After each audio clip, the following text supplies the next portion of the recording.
हम देखेंगे इफ़ का फार्मूला कैसे यूज़ किया जाता है। इफ़ का फार्मूले का यूज़ करने का मतलब होता है कि हम लोग इफ़ का फार्मूला जब यूज़ करते हैं जब भी हमें एक से ज़्यादा कंडीशन निकालनी होती है।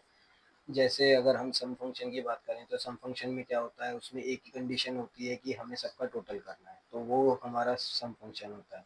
इसी तरीके से काफ़ी फंक्शन है जो सिंगल कंडीशन के लिए यूज़ किए जाते हैं, बट इफ़ का फार्मूला हमारा यूज़ किया जाता है जब एक से ज़्यादा हमारे पास कंडीशन होती है। जैसे आप देख सकते हैं इसमें नेम दिए हुए हैं और इनके मार्क्स दिए हुए हैं।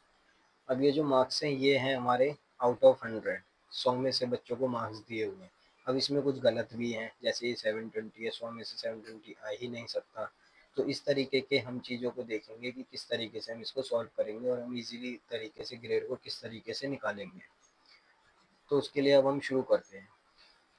सबसे पहले हमें इक्वल टू का साइन लगाना है, क्योंकि कोई भी फंक्शन हम लोग यूज़ करते हैं तो उसके लिए हमें इक्वल टू का साइन लगाना पड़ता है। फिर हम इफ़ लिखेंगे। इफ़ का मतलब होता है अगर। अगर अभी लॉजिकल टेस्ट ये जो नीचे आता है लिख के, इसको सिंटैक्स बोला जाता है। सिंटैक्स का मतलब होता है कि अगर आपने सिंटैक्स ठीक तरीके से फॉलो किया है, सिंटैक्स आपको समझ आ गया, तो हम लोग कोई भी फंक्शन को इजीली काम कर सकते हैं, यूज़ कर सकते हैं। तो अब लॉजिकल टेस्ट में हम लोगों ने क्या किया, सबसे पहले मार्क्स को सिलेक्ट किया, क्योंकि हमारा लॉजिकल टेस्ट यही है।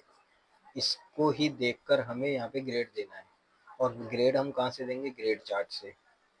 तो ग्रेड चार्ट से ग्रेड देने के लिए हमने G3 सिलेक्ट किया, इन्वर्टेड कॉमा लेस देन का साइन लगाया, वैल्यू इफ ट्रू में। अभी अब फिलहाल हमें लॉजिकल टेस्ट कंप्लीट करना है अपने। G3 लिखा हमने, G3 में लेस देन।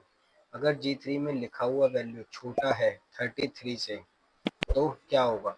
अब ये G3 में हमने लेस देन 33 क्यों लिखा, सबसे पहले ये समझना जरूरी है। G3 लेस देन 33 हमने इसलिए लिखा क्योंकि ये जो ग्रेड चार्ट आप देख रहे हो, इस ग्रेड चार्ट में हमारे पास जो पहली कंडीशन है टोटल है 0 से लेके 32 तक की जो कंडीशन है वो ई है। तो ई तो जब ही होगी जब ये G3 में लिखे हुए सभी नंबर हमारे 33 से छोटे होंगे, 33 से लेस देन होंगे। तो इसलिए हमने G3 लेस देन 33 लिखा, कॉमा, इन्वर्टेड कॉमा लगाएंगे। अब अगर ये बात सच होती है, वैल्यू ट्रू, अगर ये बात सच होती है तो क्या आएगा, ई आएगा। फिर इन्वर्टेड कॉमा लगाया। इसी तरीके से हम सभी कंडीशन को पुट करेंगे, जितनी भी हमारी ये कंडीशन है, 5 ट्रू की और एक फॉल्स की। फिर हमने G3 लिखा, लेस देन लिखा। अब ये जो 33 और 45 ये नंबर 46 से छोटा है, तो हमने लिखा 46। फिर कॉमा लगाया, फिर इन्वर्टेड कॉमा। फिर वैल्यू इफ ट्रू, अगर ये बात सच होती है कि ये जो G3 में लिखा है ये नंबर अगर 46 से छोटा है तो क्या आएगा, डी आएगा। फिर if bracket open, G3 less than 61 comma, inverted comma, तो क्या आएगा, सी आएगा। अब इसी तरीके से हम सभी को अप्लाई करेंगे कंडीशंस जितनी भी हमारे पास है। G3 less than 76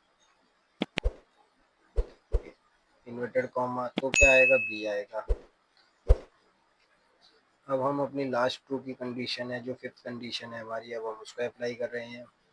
101 comma, inverted comma, value true में ए आएगा, इन्वर्टेड कॉमा, कॉमा। अब ये सारी हमारी ट्रू की कंडीशन लग चुकी है, क्योंकि हमारा जो ग्रेड चार्ट था इसमें टोटल 5 कंडीशन हमारी ट्रू की थी और एक कंडीशन फॉल्स की। ट्रू की और फॉल्स की कंडीशन क्या होती है, ट्रू की कंडीशन होती है कि जो भी हमारे पास कि अगर ऐसा हो तो ये आए, ऐसा हो तो ऐसा हो, ये हो तो ये आए, ये हो तो ये आए।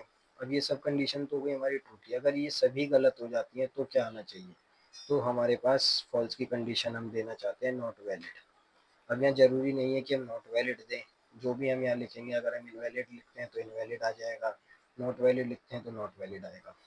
तो हमें फिलहाल दिया हुआ है चार्ट में नॉट वैलिड, तो इसलिए हमने यहाँ पे नॉट वैलिड टाइप किया।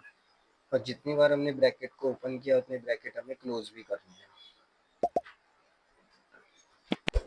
इस तरीके से हमारी ग्रेड निकल कर आ चुकी है, और हम इसको साइड कॉर्नर से ड्रैग करेंगे तो ये सभी की हमारे पास ग्रेड आ चुकी है। तो इसी तरीके की और वीडियो देखने के लिए हमारे चैनल को लाइक करें, सब्सक्राइब करें, फॉलो करें और बेल आइकन को प्रेस रखें, ताकि आने वाली हर वीडियो आप तक जल्द से जल्द पहुंच सके। धन्यवाद।